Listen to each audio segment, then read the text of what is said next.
So last week our message title was, Why I Oughta.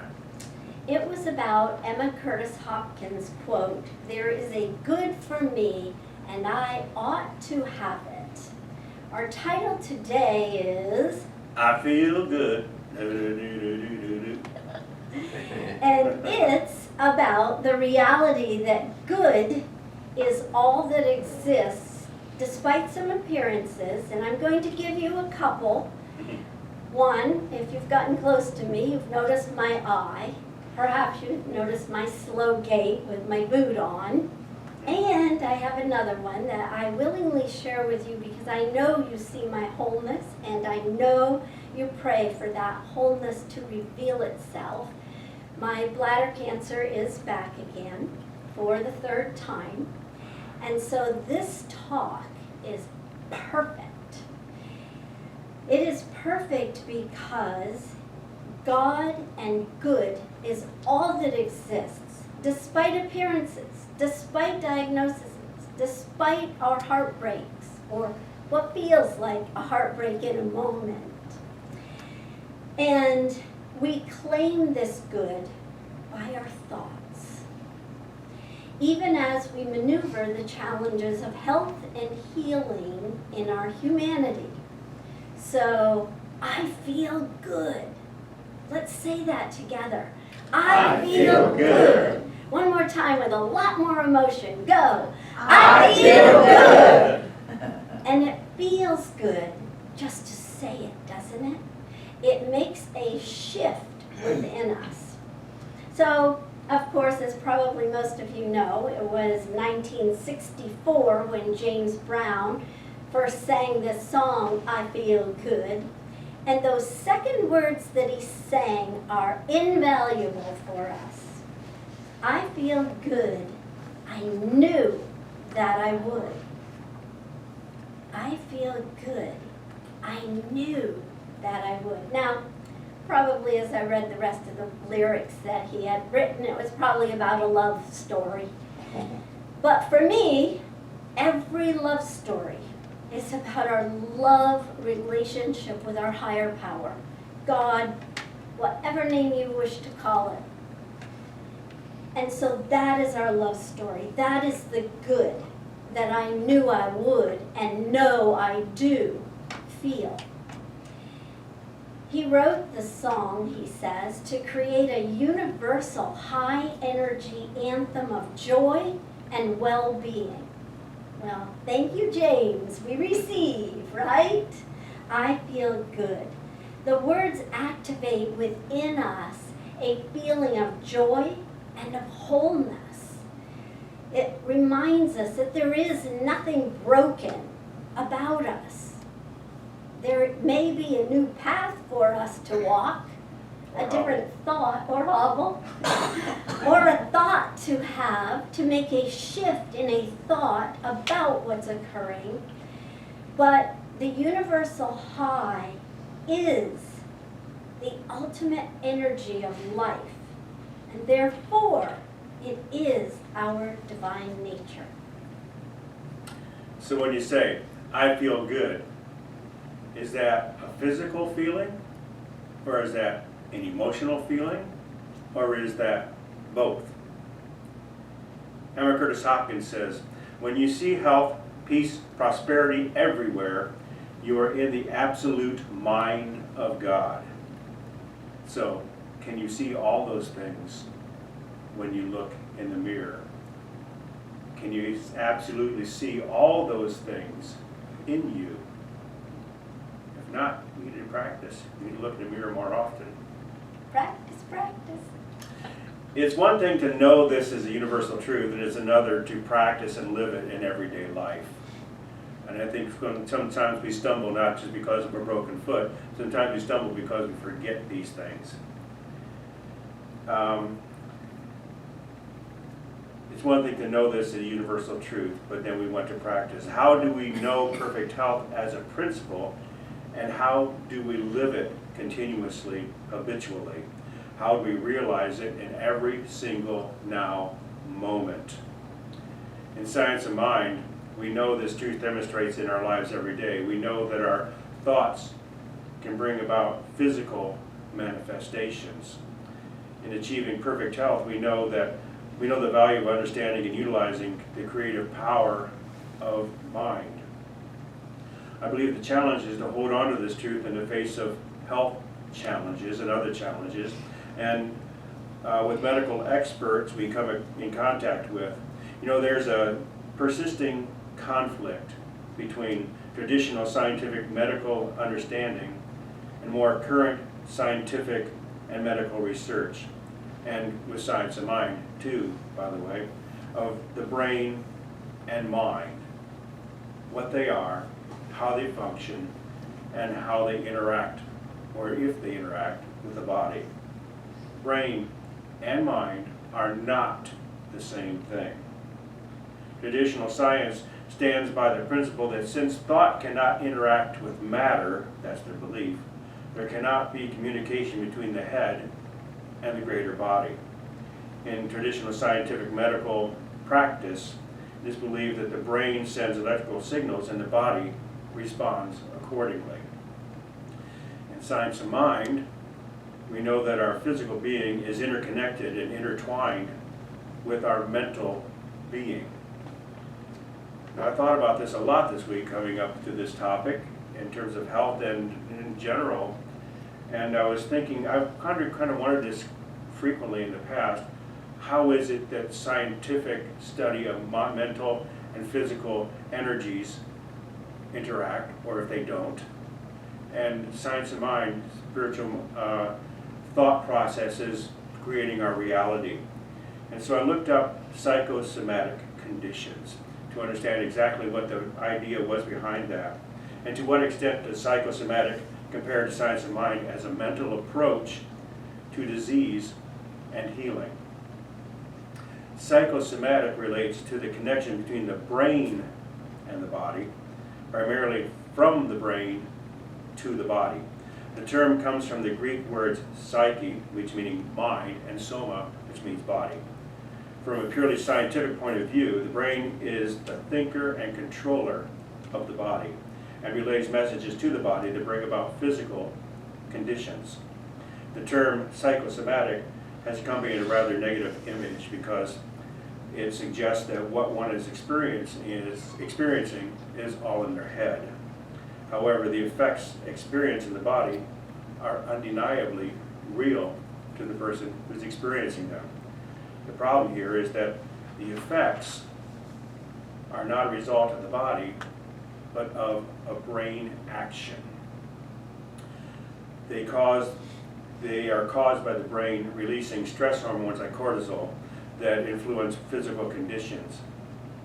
In a more spiritual context, we refer to what we call the mind-body connection. In this context, there is a two-way communication between the mind and the body. In both these contexts, psychosomatic and mind-body, the discomfort or disease is very real. The difference is how we deal with the conditions that we're experiencing. Fortunately, both of them can serve to eliminate the offending discomfort. And if we address the condition with positive state of mind, whether or not it's combined with medication or other practices, our process of healing will tend to be less painful and more positive. Practices such as mindfulness and meditation and spiritual mind treatment are very valuable regardless of whatever treatment modality we're using. Traditional science consensus is that all pain is processed in the brain because the brain is believed to be the sole center of our conscious awareness. However, recent neurological study has shown that all the organs of the body are centers of consciousness, and all these centers can intercommunicate with each other. Employing mind-body techniques encourages the body to let us know what it needs. If the body can speak back and forth to the brain, or we would say it to the mind, is very helpful in determining what is needed. The fields of neurology and epigenetics are discovering new approaches to dealing with healing. Ernest Holmes was way ahead of his time in his development of the science of mind, because he's been saying this for years and years and years. I strung together a series of quotes, and these are by far not the only ones. There are a whole lot more. In fact, that's really basically what the Science of Mind textbook is all about. But I found these to be rather pertinent. He says, "We know that to the degree that we are able to see a perfect life, that life will appear. We know that the spiritual or real man is perfect, and we seek to uncover this perfection which is within everyone's life. We seek to heal mentalities, knowing that to the degree in which we are successful, we shall also be healing our bodies. Man's life, in reality, is spiritual and mental, and until our thought is healed, no form of cure will be permanent." That's a very important one. Realizing the conscious thought operates through a power which is infinite, we see there could be no limit to the power to heal, other than the limit of our ability to conceive that power as healing. Holmes's mental approach to healing has been backed up by scientific and medical research, and healing practices are beginning to recognize the value of mental approach to healing, and they're beginning to shift, adopting and supporting mental conditioning as part of the effective plan of health. This is ancient wisdom applied to cutting-edge research. It's all about knowing our inherent spiritual perfection. It's about recognizing and taking advantage of our spiritual DNA, our divine natural attachment to the one power and presence of the universe. We were created in perfection, and we were born to be perfectly healthy. That is our birthright and the truth of who and what we are. Rumi said it in the 13th century, "You were born with potential. You were born with goodness and truth. You were born with ideals and dreams. You were born with greatness. You were born with wings. You're not meant for crawling, so don't. You have wings. Learn to use them and fly." Fly, soar once again. So a couple things that I want to say with regard to what David's talked about. One, be sure you don't think that we're saying only mental healing, but definitely mental healing, along with whatever other path your guidance sends you toward. Yeah, that's why I said medicine and other practices. Yeah. Yes, and also the amount of studies that are making connections between mental healing and the physical body, or any of things in form, are just incredible. I couldn't get enough of it this week. I want to return to one of the quotes that David said. The first part not, but it's basically Ernest Holmes. "Dis-ease is not our natural state." That is like vital to remember. Our life is spiritual and mental. So until our thought is healed, no form of cure will be permanent. Well, that one spoke to me this week. More to be said about that in upcoming weeks.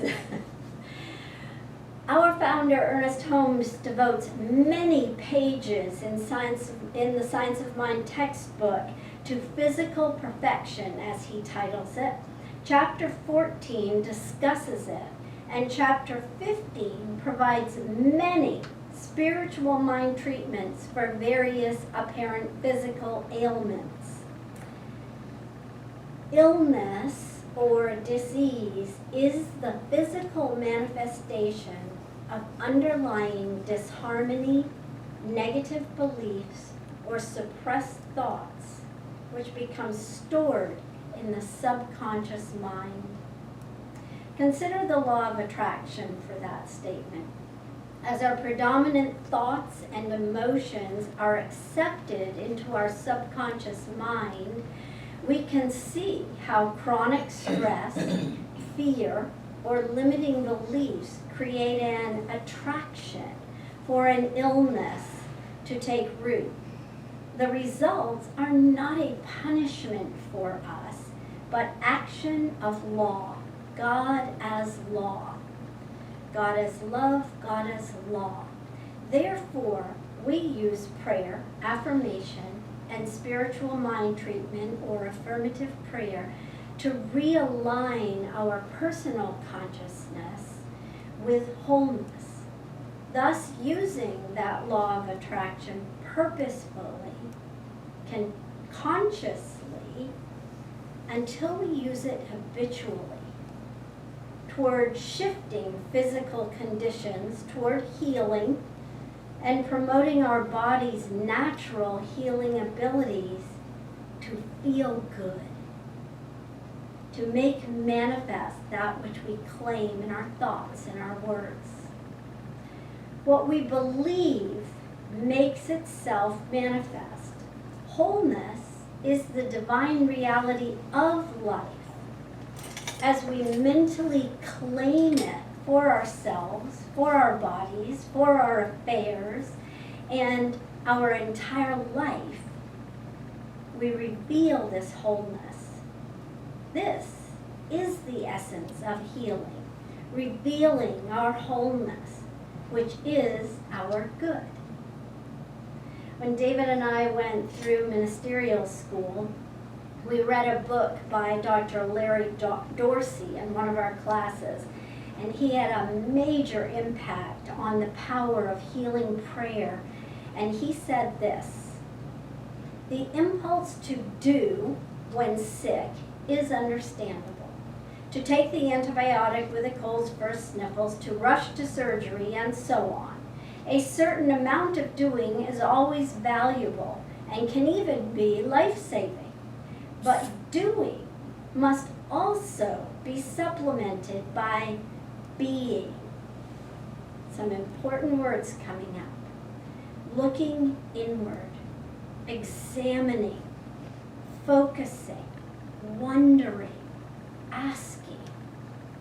Being and doing are not incompatible. They can and should coexist. I feel good, like I know that I should.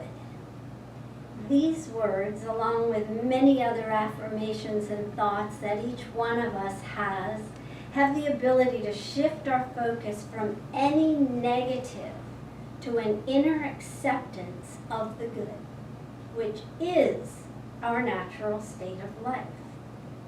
It happens when we choose to love ourselves exactly as we are today.